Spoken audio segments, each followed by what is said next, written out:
Hi, I'm Ron James. I'm here with George Knapp, who is a co-host of Coast to Coast AM and a very illustrious journalist throughout the Southwest. George has broken stories regarding paranormal events, ufology, and much more, and he's done just an amazing amount of work for all of these genres. George, we're really delighted that you're here, and thanks again for all the things that you've done over your career. Well, thank you. We're here at the X Conference in DC, and the subject here obviously is disclosure. How do you think that the revelation of an alien presence, well, first off, do you believe that we do have an alien presence here on planet Earth? Well, alien in a generic sense, there's some other kind of intelligence operating. I think the evidence, if you look at the totality of it, is pretty much overwhelming. What that alien presence is, that's another matter. ET, maybe, maybe not. Maybe there's some other explanation for it. I don't really know, and I don't think anybody else does either. So you're open to the idea that maybe there's an interdimensional or even possibly creatures or other beings here on the planet that are here that we just don't know about, maybe underground or. Yeah, I mean, I'm open to all those suggestions. You have to look at it with a healthy dose of skepticism, of course. You start with the basics, and that is there is another intelligence that's been interacting with humans for a long time. We can prove it in a variety of different ways. Tens of millions of people have seen it over the years in one form or another over the centuries throughout human history. On every continent, in every country, in every culture, in different guises, under different names, but it's there and it's real, and it has interacted with us at one level or another for a very long time. The evidence is overwhelming, I think, in other ways, too. Government documents, for example, U.S. government documents, Russian, Brazilian, British, papers that were written for to be seen in classified and secrecy, which document that something really is going on, and it's not ours, it's from somewhere else. So I think the evidence is real, that there's some kind of intelligence that we're dealing with. What it is, I don't know. Do you think that the government is actually going to be able to come to the public and disclose what they know? No, I do not. I mean, in some degrees, they already have. Project Blue Book ended. Its files are open. It's comparable to what has happened in Britain in the last couple of years, opening up their Ministry of Defense files. It's comparable to what's happened in Brazil as well. And these are low-level files, I believe, case studies, incidents, things of a non-classified nature that don't necessarily impact on national security. Where the other stuff is, I don't know. At the end of Project Blue Book, when that project was canceled, and it was nothing more than a public relations exercise to begin with rather than a scientific study. Sure. But when that was over, if you might recall, there's something called the Bolender Memo. This memo put out by a general that said, okay, we're done with Project Blue Book, but now we can continue to collect all the national security cases, and they'll still go to where they've always gone. We don't know where that is, but we know that they have a place like that where the really sensitive cases and incidents go. I suspect that there is still a collection effort at some point, that somewhere there's a gigantic room full of data that the public has not been able to see. A lot of that stuff has been made public, some of it hasn't. But if we are waiting for a day when our government comes forward and says, aliens are real, they're here, we're going to be waiting a long time. In my opinion, that day will never happen. And now, is that primarily because they know a lot less than some of the cover-up conspiracy people believe they know, or is it because they're just flat out not going to tell us? I think there's a variety of reasons. One is very mundane and human. There was a congressional investigator that I worked with her a number of years who had highest security clearances. He was looking into the story about Area 51, and he was looking into the possibility that a cover-up existed, that it had existed for a long time. The possibility was that millions, maybe tens of millions of dollars that otherwise would have gone into legitimate national security programs for our military, for the defense of our country, had been siphoned away from these legitimate programs and used to keep this cover-up going, to perpetuate a conspiracy of sorts, to deny information to the American public and to the world.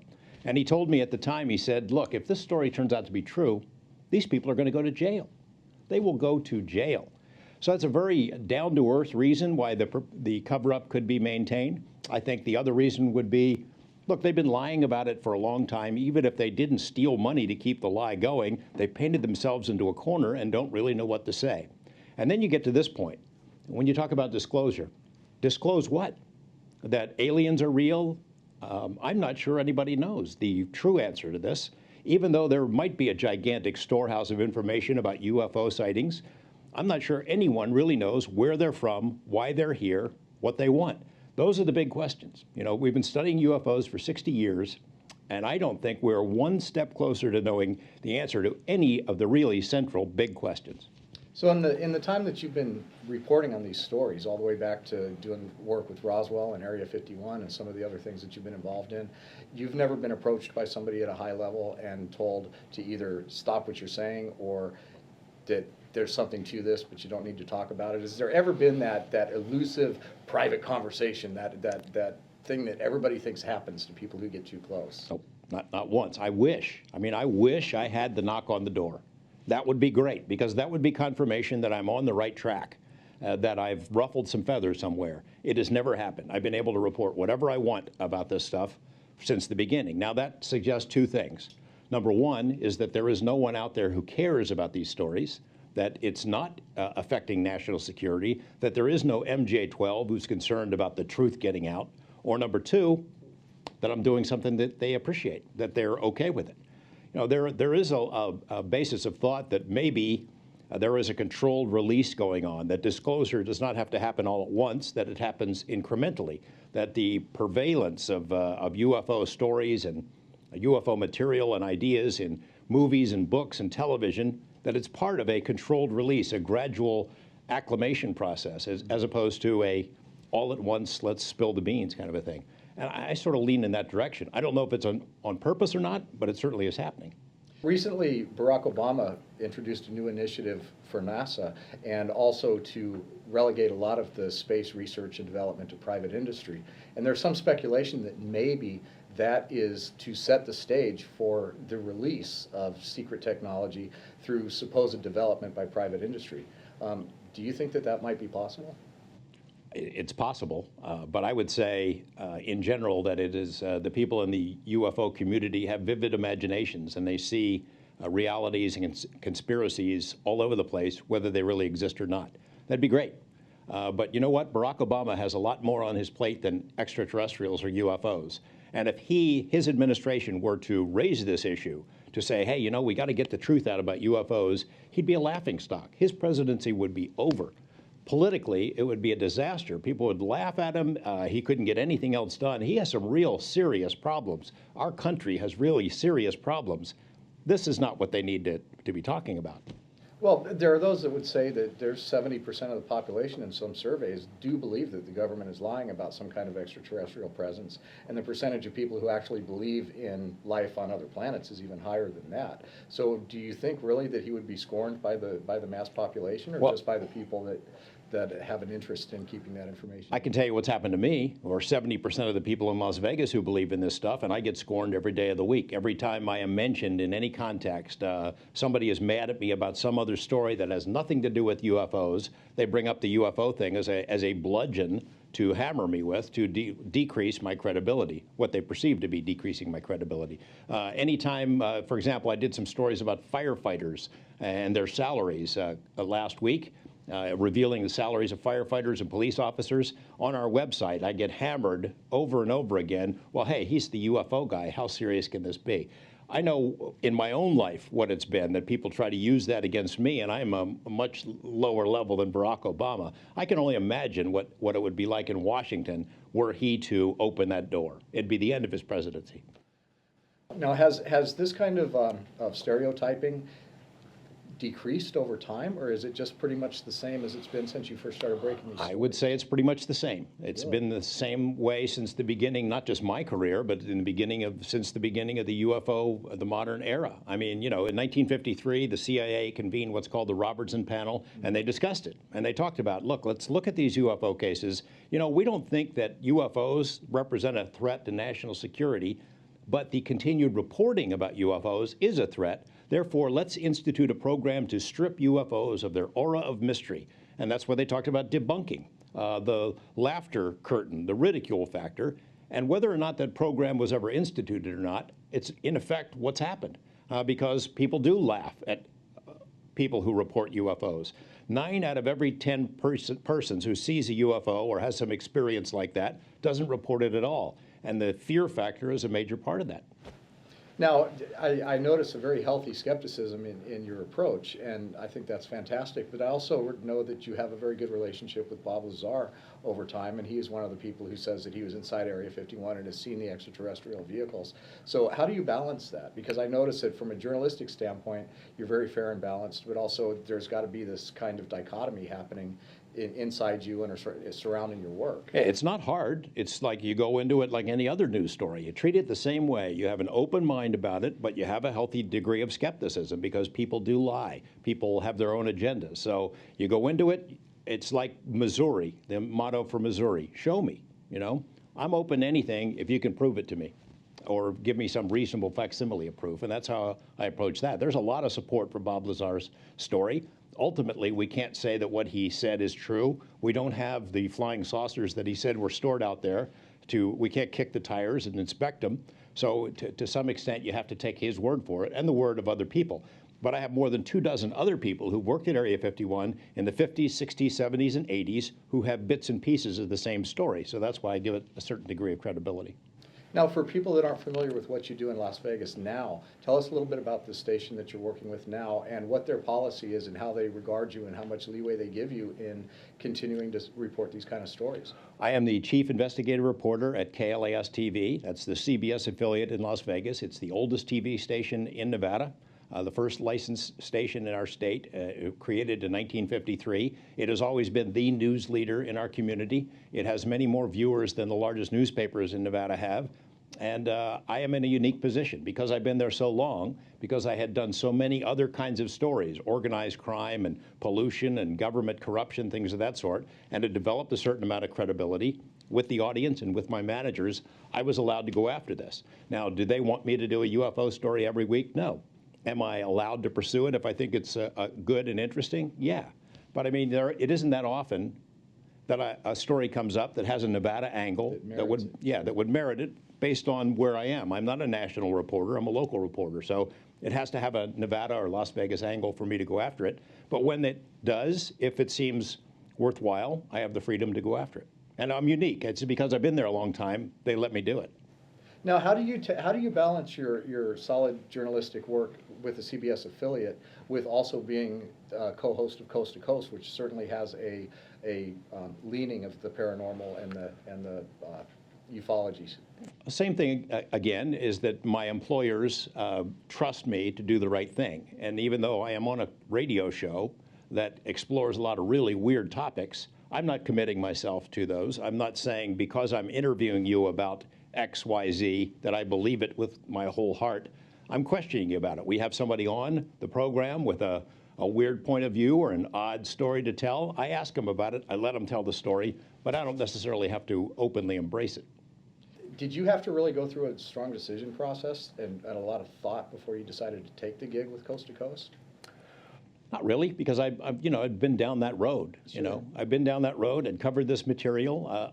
It's fun. It's 4 hours. You can cover a lot of material. You can go over a lot of stuff, and it's, to have the luxury of that much time to explore a guest, a book, an idea, is great. It's a lot better than a 5-minute TV report in some ways, because you can cover a lot more ground and get more in depth. So when I told my news managers, they said, okay, because they trust me.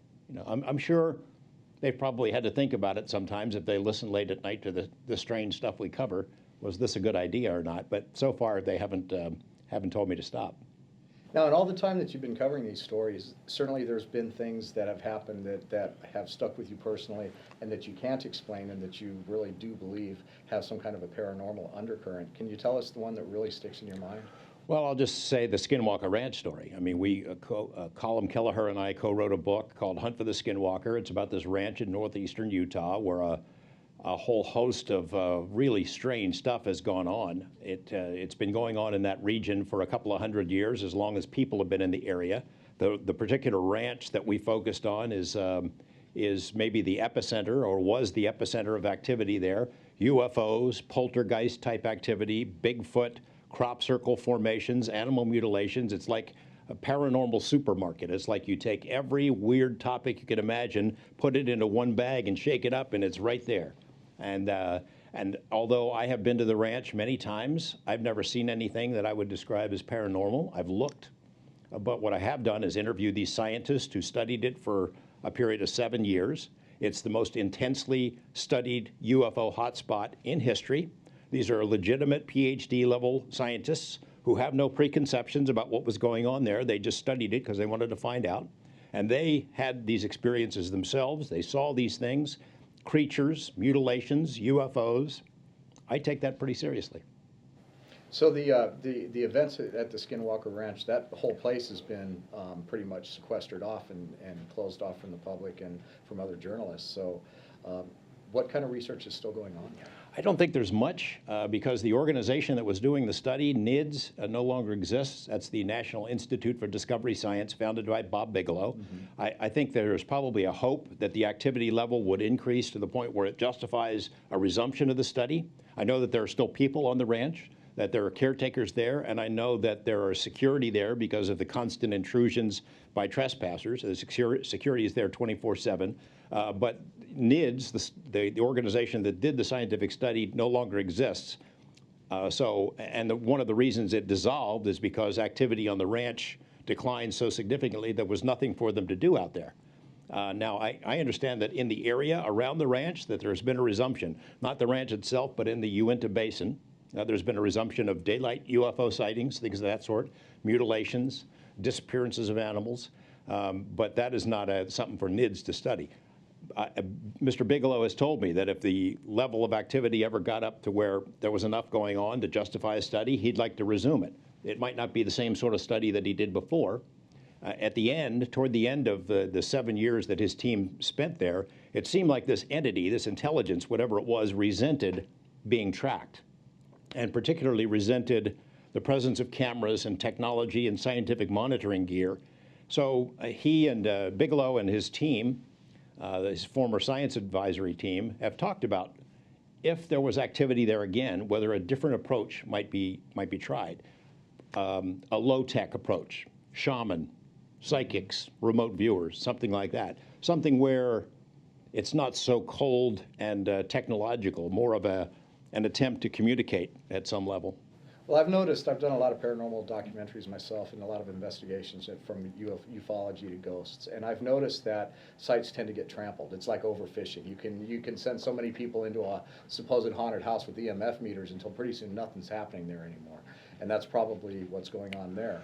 Well, that's one part of it. There is definitely an interactive quality. All the reports from the ranch, as far back as since the Gormans, this family, that's not their real name, but since they were on the property and their records have been kept, there is an interactive quality. Whatever this intelligence is, it plays with them. It plays games. It always seems to stay one step ahead. So when you have an interactive quality like that, you don't want to have a whole lot of unpredictable circumstances like people just running onto the property and doing what they want. And I know there's a lot of folks who are angry about it. Well, how can you keep this from the world? Well, it's private property. These guys put up the money, they bought it, they want to study it, and having trespassers come on the property or news crews or whatever is not conducive to a study. Now, at present, I think they would just like it all to go away. I have heard that there's some expose coming, that somebody's going to do a big expose about, I don't know what it is, that it's shocking and the ranch is a bunch of baloney. That's fine. I am sure that the owner of the property would be thrilled with that because anything that discourages people from trespassing on the property is good with him. So this is truly a case of the observer affecting the observed to a large Exactly. extent. Exactly. Now the situation with cattle mutilations and that type of phenomenon, that's been something that you've touched on through your career. And what do you actually think is going on with that? That's the strangest part of the whole thing, and I can't figure it out. It's clearly not coyotes. Bobcats aren't doing this. Something is using surgical precision instruments, metallic instruments. The NIDS team on the Utah ranch proved that. They did biopsies, autopsies on these necropsies, I guess would be the word, on these animals, a couple of them. And it's clear that heavy instruments were used to cut through the flesh, and then small instruments, metallic instruments, cut the flesh and smash the bones. Somebody did it in broad daylight. Somebody did it without making a sound, without leaving prints, stripped the flesh, 75 pounds of meat in a couple of minutes, from an otherwise healthy calf in broad daylight with people out there standing next to it. This suggests a paranormal sort of an explanation. I mean, there's no commando team sneaks onto the property and hustles up there and carves up this calf in the middle of the day. It just doesn't happen. And the explanations that have been given for predators or satanic cults, that doesn't cut it either. I mean, there have been more than 10,000 of these cases since 1967. No one's ever been caught. If it's satanic cults, there's the sneakiest Satan worshipers in the world. You would catch someone. Someone would brag about it. Someone would leave a track or a footprint or a tire track or something like that, but it doesn't exist. So the explanation for what's going on with the animals is not simple. Now, why it's going on, I don't know. You know, the simplest thing would be, say you're the government monitoring the spread of some pollutant through the system, and you wanted to carve up some cows to see if radiation or something else or mad cow or something is there. Wouldn't you just take the whole animal? Of course you would.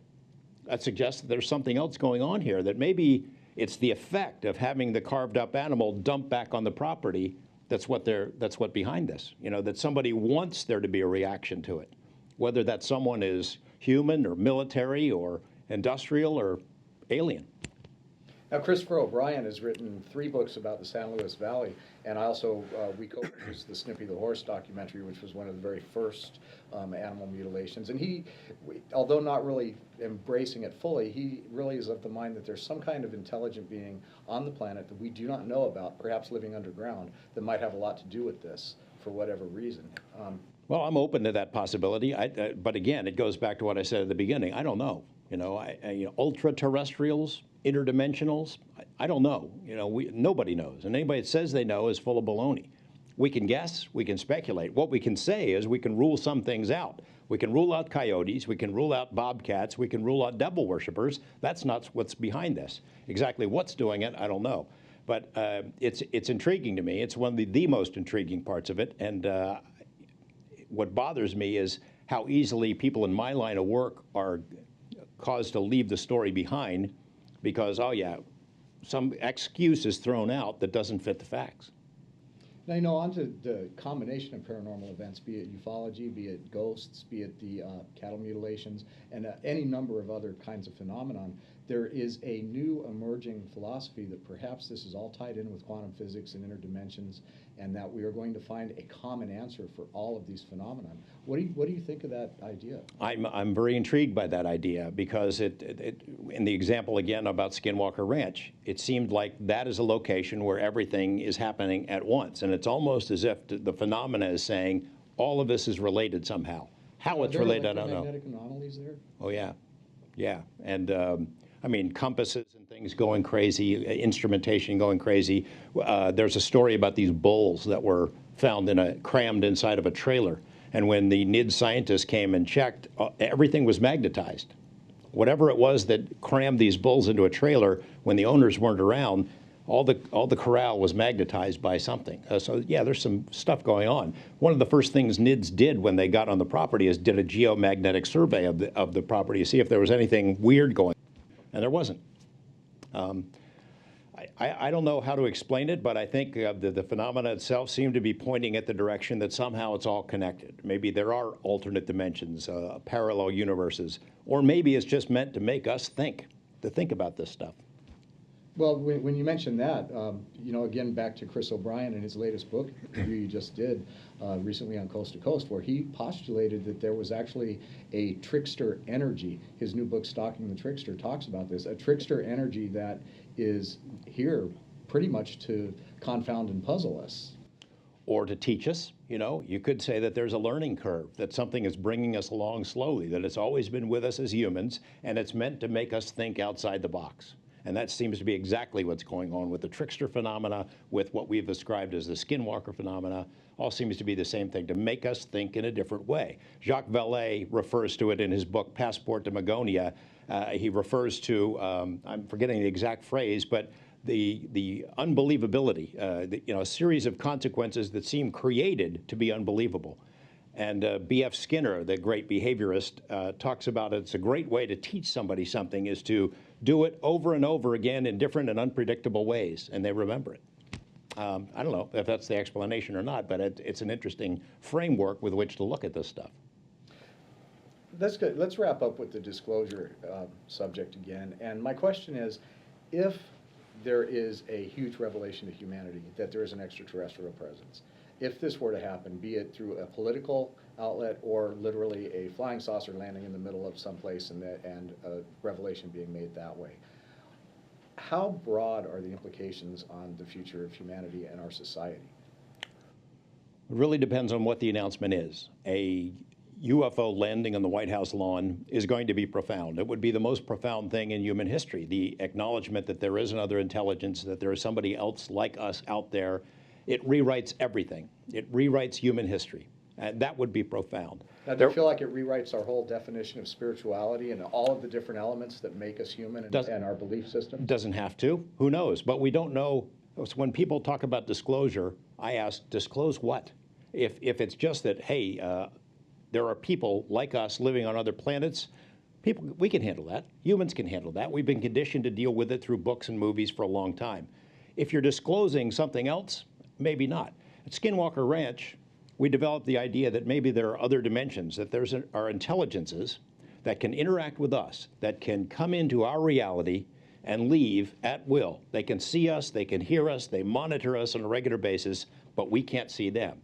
Now, let's say your disclosure is, hey, by the way, there's other intelligence. They live all around us. When you're taking a shower, they can watch you. When you're sleeping at night, they watch you. You want to disclose that? Because I'm telling you, think people would freak out with aliens? They would really freak out at that. So, disclosure, I'm all for it. Depends on what you're disclosing. So you actually support the idea that maybe there's some things we just don't need to know? I'm not saying that. I mean, I'm a journalist, so it's my job. People have a right to know. I want to know everything, as I'm sure you do. I acknowledge the idea, though, that not necessarily has to be a good idea, that everybody knows everything. I don't want everyone to have the formula for the atomic bomb at home, And I think that there are some things, some realities that could be disclosed that would be so profoundly disturbing that maybe it would have dramatic and irreversible effects on our social institutions. Aliens are here abducting us. They are creating a race of hybrids. They're living on some other planet or in some other reality. These are your children. They're taken away from you. I think people would freak out. I do. If you could say anything to other journalists about taking the initiative to look into these kind of stories, it's almost like a taboo in mainstream journalism. And there's a mentality that there's a heavy price to be paid. But if you could advise other journalists on having the courage to do it or not, what would you say? What do you see happening in journalism today, and how can we improve it? Well, there is a taboo. It's sort of an unwritten taboo, and the big guys in particular, the mainstream reporters at some place like 60 Minutes or the New York Times, they won't do it because they see it as nothing but a downside for their career. Now, maybe I'm the anomaly in this regard, and I've taken some shots over the years, but I've survived, and if anything, it's probably been good for my career, at least locally. I think it's probably put a ceiling on where I can go because of perceptions at the network level, but I'm okay with that. I would say to them, look, this is a legitimate story, and it's not hard to follow. There's a big learning curve in the beginning where you've got to figure out who's legitimate, what cases make sense, where you got to separate wheat from the chaff. And while 90%, 95% of it is nonsense or honest misidentifications of prosaic phenomena, that remaining core of information is profoundly interesting. And there are ways you can honestly pursue it as a reporter without giving up any of your journalistic standards, to pursue it the same way you do any other story. You follow the paper trail, you interview witnesses, you see if you can corroborate what they're saying, and you tell the story. It's like the journalist's ethical imperative.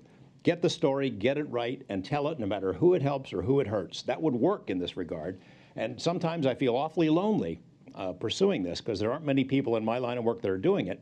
On the other hand, I do have sort of the area to myself. There's not a lot of competition for it. Now, the History Channel recently did the Ancient Astronaut series, and that's been regarded as a well-researched, well-documented, and courageous piece of material. It was also their most highly rated show.